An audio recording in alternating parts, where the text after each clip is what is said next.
कुछ साल पहले हमारे देश के महान शास्त्रज्ञ और भारत के पूर्व राष्ट्रपति अब्दुल कलाम सर ने एक सपना देखा था कि हमारा भारत देश 2022 तक महासत्ता बनाना है।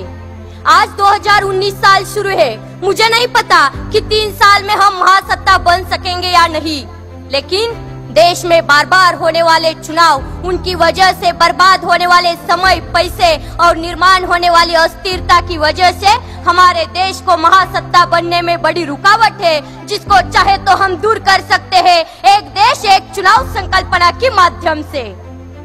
नमस्ते, मैं प्रज्ञा भगत छात्र संसद में युवाओं का प्रतिनिधित्व करते हुए अपनी बात रख रही हूँ। 2009 के लोकसभा चुनाव में चुनाव आयोग द्वारा खर्च हुई रकम थी 1700 करोड़। 2014 के लोकसभा चुनाव में वही खर्च था 4000 करोड़। अनुमान है कि इस बार के चुनाव में यही खर्च बढ़कर 7000 करोड़ से ज्यादा हो सकता है। ये सभी लोकसभा चुनाव के खर्च के आंकड़े हैं। बाकी हमारे देश में विधानसभा चुनाव और कई तरह के चुनाव होते हैं, जिसमें होने वाला सरकारी खर्च लोकसभा चुनाव से कई गुना ज्यादा होगा। अगर ये सभी चुनाव एक साथ हो जाए तो हमारे देश के कई हजार करोड़ रुपए बच जाएंगे। हमारे देश में जब विधानसभा चुनाव होते हैं तब देश के बहुत से केंद्रीय मंत्रीगण, यहाँ तक कि प्रधानमंत्री तक, सब नेता अपनी अपनी पार्टी के लिए चुनावी रैलियों में जाते हैं, जबकि उन्हें 5 साल देश के लोगों की समस्याएं सुलझाने के लिए चुना गया होता है।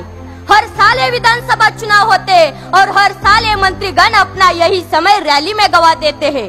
अगर एक देश एक चुनाव संकल्पना साकार हो जाए तो बाकी चुनावों के कार्यक्रम विपरीत हो जाएंगे। हमारा देश कई हजार करोड़ रुपए से बच जाएगा और 5 सालों में एक ही बार चुनावी रैलियों के लिए जाना पड़ेगा। यह एक बहुत बड़ा फायदा हमारे भारत देश के लिए होगा। ना रुकेगा आचार संहिता की वजह से विकास और ना वो जाएगा प्रशासकीय व्यवस्था के ऊपर। बस इस पूरी संकल्पना में मुझे एक दिक्कत दिख रही है। अगर किसी लोकसभा या किसी विधानसभा में कम संख्या बल होने की वजह से कोई सरकार समय से पहले गिर जाती है या खारिज हो जाती है, तो ऐसे समय में क्या किया जाए?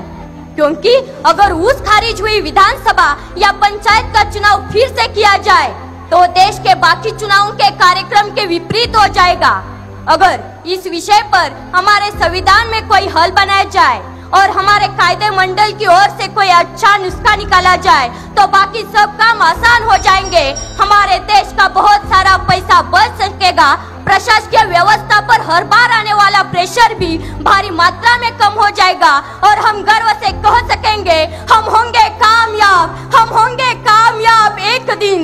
मन में है विश्वास, पूरा है विश्वास, हम होंगे कामयाब एक दिन, हम होंगे कामयाब एक दिन। जय हिंद, जय महाराष्ट्र, जय शिवराय।